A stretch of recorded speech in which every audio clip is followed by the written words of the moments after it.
विदेश मंत्री एस जयशंकर ने नीदरलैंड दौरे में पाकिस्तान को सख्त लहजे में चेतावनी दी है। उन्होंने कहा कि भारत में हो रहे आतंकी हमलों में पाकिस्तान सरकार और सेना की मिलीभगत साफ दिखती है। अगर पाकिस्तान अपनी हरकतों से बाज नहीं आया तो उसे गंभीर परिणाम भुगतने होंगे। जयशंकर ने कहा, जहां आतंकी है वही मारेंगे। ऑपरेशन सिंदूर सिर्फ स्थगित हुआ है, खत्म नहीं। उन्होंने ट्रंप की मध्यस्थता की बात को खारिज करते हुए कहा कि भारत पाकिस्तान संघर्ष सिर्फ सीधी बातचीत से सुलझा। पंजाब विजिलेंस ब्यूरो ने जालंधर सेंट्रल से आप विधायक रमन अरोड़ा को भ्रष्टाचार के आरोप में गिरफ्तार किया है। इस दौरान उनके घर पर छापा मारा गया, जहां से एक प्रिंटर और कैश काउंटिंग मशीन जब्त की गई है।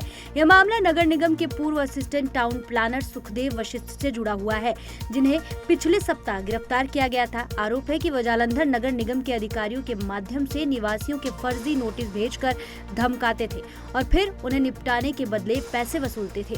छापेमारी से 10 दिन पहले ही रमन अरोड़ा की सुरक्षा हटाई गई थी।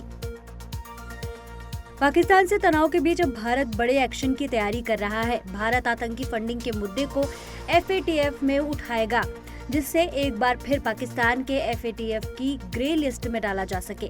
जानकारी के अनुसार भारत खास तौर पर उन कानूनी प्रावधानों को उठाएगा जिनका पालन करने का वादा पाकिस्तान ने 2022 में ग्रे लिस्ट से बाहर आने पर किया था। बता दें, ये मीटिंग जून 2025 में होनी है। वहीं भारत जून में पाकिस्तान को विश्व बैंक द्वारा दी जाने वाली वित्तीय सहायता की समीक्षा पर भी आपत्ति जताएगा।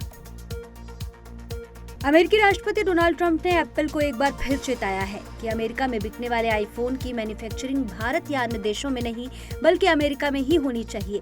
ट्रुथ सोशल पर की गई पोस्ट में ट्रंप ने साफ शब्दों में कहा कि अगर ऐसा नहीं हुआ तो एप्पल को अमेरिका में अपने उत्पादों पर कम से कम 25% का टैरिफ देना पड़ सकता है। ट्रंप ने कहा, उन्होंने एप्पल के CEO टिम कुक को पहले ही इस बारे में आगाह कर दिया था।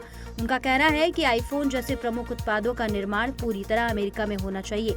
इससे पहले भी ट्रंप ने भारत में एप्पल की मैन्युफैक्चरिंग पर सवाल उठाते हुए उसे अमेरिका में शिफ्ट करने की सलाह दी थी।